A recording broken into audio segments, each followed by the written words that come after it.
Deep in the extremely remote western stretches of the Brazilian Amazon, tucked away among the winding rivers of the Javari Valley, lives one of the world's most genuinely fascinating indigenous peoples, the Matis.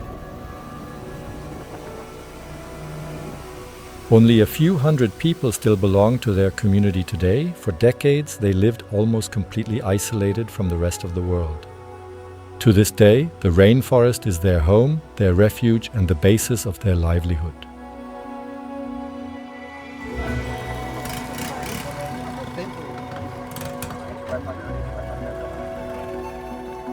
Even the journey just to reach them stretches the limits of what seems possible. After long flights, there are boat trips lasting days, heading upriver through heat, heavy humidity, and an endless green wilderness.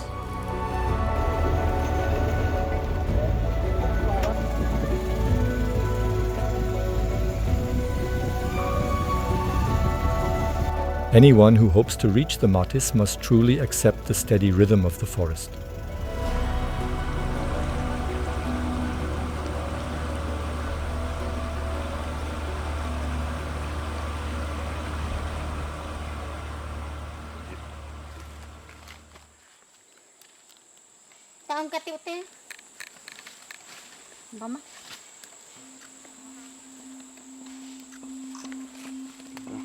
The people we meet here carry their history clearly and visibly on their bodies.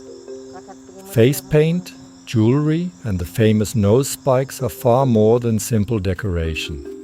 They stand for identity, a strong sense of belonging, and deep-rooted tradition.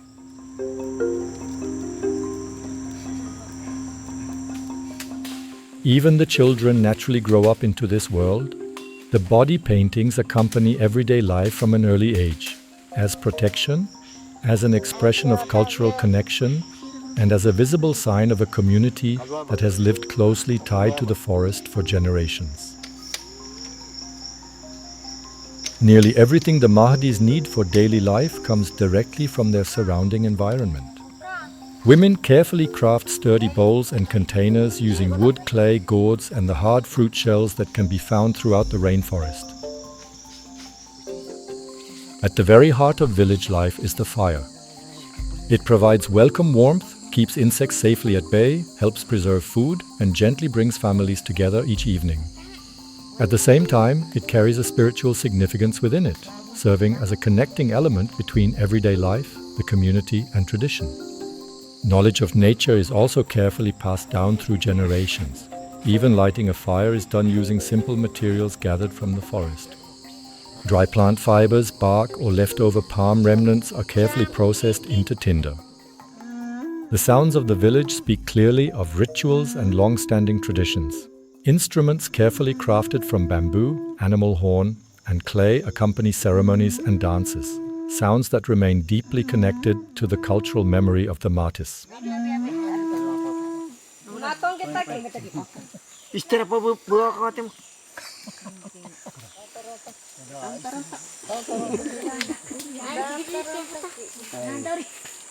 The men are regarded as truly exceptional hunters. They can read the forest much like a map. Tracks, scents, and even the faintest sounds give away where animals are moving. Hunting is done with traps, spears, bows, or the traditional blowgun.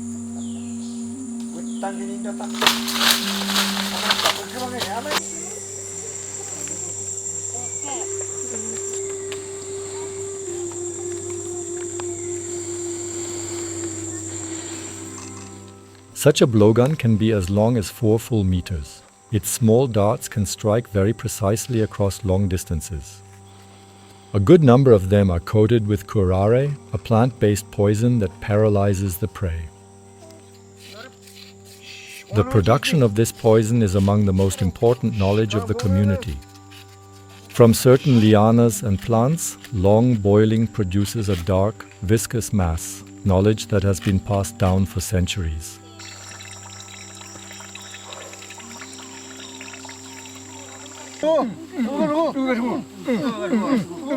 Preparation for the hunt often has a clearly ritualistic character. Movements, gestures, and ceremonies strengthen not only the body, but also the hunter's spirit. Particularly striking is a traditional practice called Behetta. In it, a plant extract is put into the eyes. The procedure causes severe pain, but among the Matis it is regarded as a cleansing and as a way to achieve heightened alertness in the forest. Many hunters believe that it helps sharpen their senses, their hearing, their sight, and their concentration while on the hunt.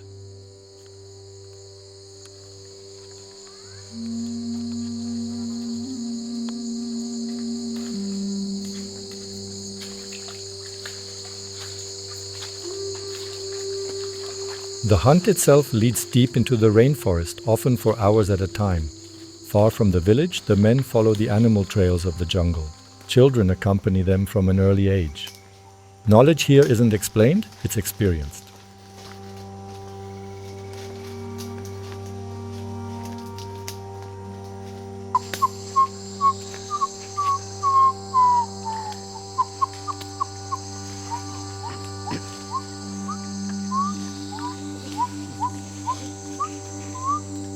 Every truly successful hunt carries a very real and lasting sense of significance. Even just a single monkey can already be enough to provide food for several different families to share.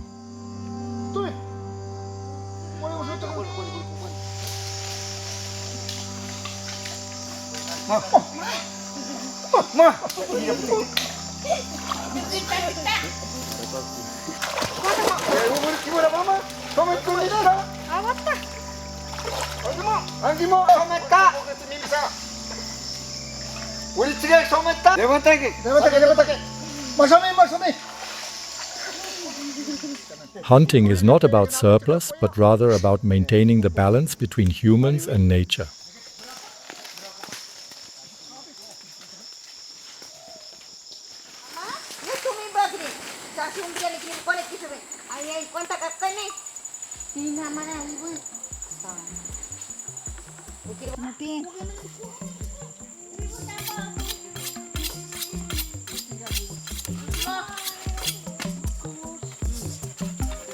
The Martis diet is mostly based on what the forest naturally provides: cassava, bananas, corn, fish, wild game, and fresh fruit.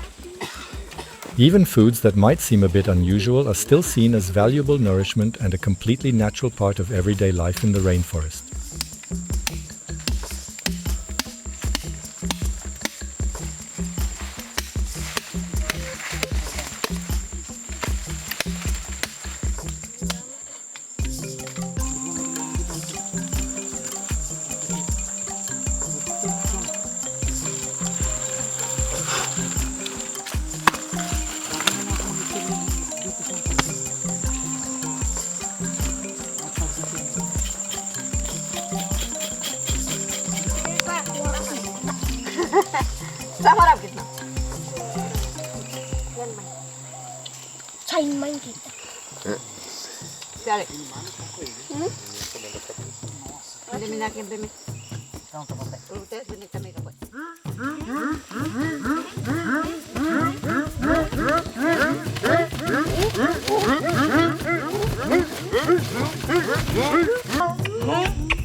Many scenes may at first seem playful or unfamiliar to outsiders, but behind dances, mud rituals, and communal games, deeper messages are often quietly hidden.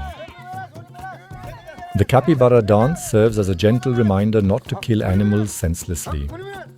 The Maro dance speaks of respect for the forest, because for the Martis, the jungle is not a possession, it is a living being.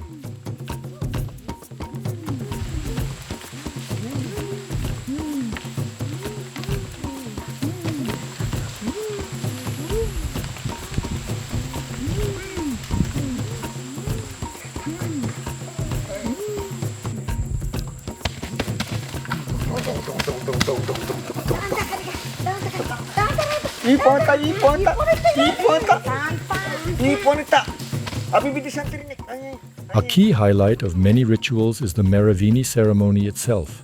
Masked men represent forest spirits, symbolizing order, protection, and deep spiritual power. The seeming blows during the ritual aren't viewed as violence, but rather as part of a spiritual cleansing and as a clear reminder of the community's rules and expectations. Caught between ancient traditions and the rapid changes of the modern world, the Mahis still work hard to preserve their culture right up to this day. Their deep knowledge of the rainforest, their sacred rituals, and their strong connection to nature make them truly one of the most extraordinary indigenous peoples of the Amazon. And perhaps they show us something that has long been lost outside the forest: the genuine ability to live in harmony with nature